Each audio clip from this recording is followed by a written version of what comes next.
So when I was 12, my mom said she wanted to talk to me about something. My mom and I, we didn't have talks. Like, I loved her very much, but she was kind of intimidating. She was one of those corporate working moms with the pantsuit and the rolling suitcase. She yelled important things into the phone. A lot. But she sat me down on the couch and she told me she was pregnant! Yay! But it was kind of odd, the way she said it. Almost as if she wasn't happy about it.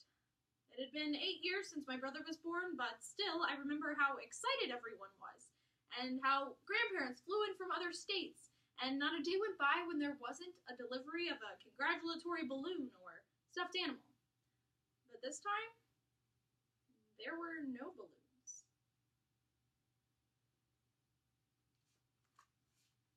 In 1963, 16-year-old Bruce McAllister attempted to outsmart his English class. Rather than completing his research paper on symbolism in literature, he went straight to the source. He mailed a survey to 150 famous novelists, asking them if they intentionally planted symbolism into their work. Surprisingly, 75 of them responded, and overwhelmingly they said no. As Pulitzer Prize-winning author Norman Mailer wisely offered, the best symbols are those you encounter only after you finish the work. Good News versus Bad by Aaron Barker. But still, I was very excited. I didn't expect to have another sibling after my brother was born, and I was very optimistic that this time I would get one who could actually throw a baseball. I told everyone at school, everyone at church, my Girl Scout group, the neighbors, the guy who mowed our front lawn, everyone. And then I started to notice that whenever people would inevitably congratulate my father on the big news, there would be this whispered exchange. And then they'd say, "Oh, I'm so sorry." I didn't know what that meant until one day my father took me out for ice cream. My dad was like my best friend. When I was a kid, he was the dad who read to us before bed and listened very seriously to my thoughts on the Ronald Dahl masterpiece James and the Giant Peach and its film version's inherent inferiority. I think we can all agree. He taught me how to throw a baseball. He told me and my brother that Darth Vader had to wear his mask because he was injured in a car accident, and we better always wear our seatbelts. He was my best friend. And since we were so close, I knew what ice cream meant. My dad took us to get ice cream every time there was bad news. Never go to Cold Stone Creamery with my father. So, we get our ice cream of doom, and then he tells me, "The baby your mother is having is not mine." And then I could see him looking at me, trying to figure out if I knew what that meant at 12 years old. As it just so happens, I had just learned about sex in school, and I knew exactly what that meant. And exactly what was going on. I could tell how hard it was for him to tell me. I knew that as much as he didn't want to tell all those other people, I was the last person he wanted to tell. He then asked if I knew who the father was, and I said that I do. "Andy?" I asked, and he nodded. Andy was my mom's coworker.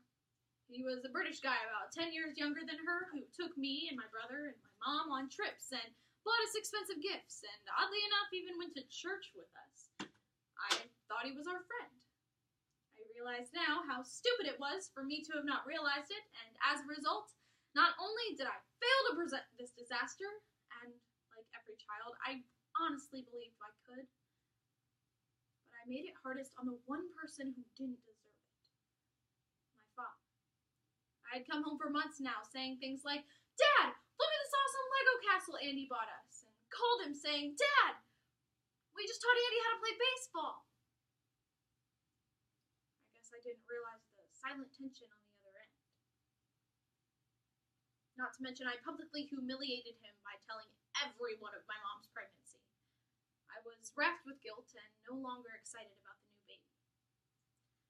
Shortly after this, my parents divorced, and my mom bought a new house. right down the road from my dad, because the neighbors didn't already have enough to talk about. But we were supposed to go down there every once in a while when my mother was home. And one day, when we got there was a cake on the table. She said, "Andy and I got married today.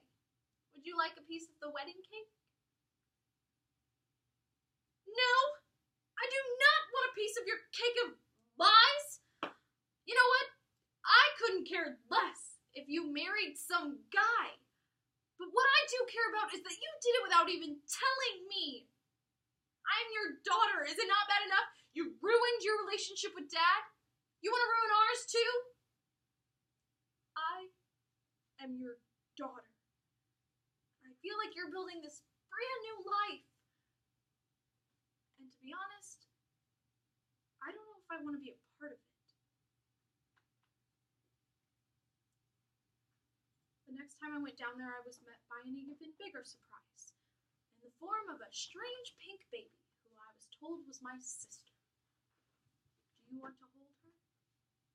Again! "No, I don't want to hold her. I don't even want to look at her, at this baby that broke my father's heart. I loathed this horrible creature and always would. I decided, I made a commitment right then and there to hate this baby for the rest of my life. Possibly longer.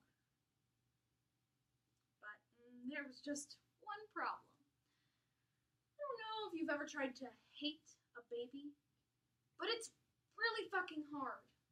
Everything they do is just magical as shit. This was especially true in the case of my sister Emma, who had a Pebbles Flintstone ponytail on the top of her head.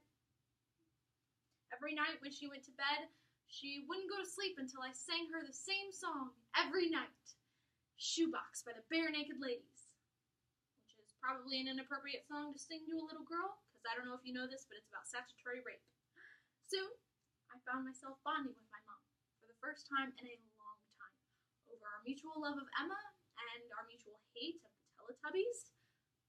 But soon, my anger fell down like dominoes.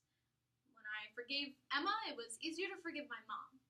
When I forgave my mom, it was easier to forgive myself.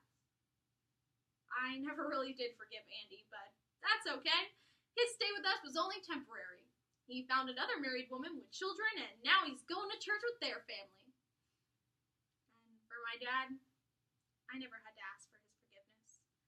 It was always there. Emma is 14 now, and she's gone from Teletubbies to Twilight. Clearly, her tastes are questionable. Soon, it'll be Dan Brown novels. Enjoy.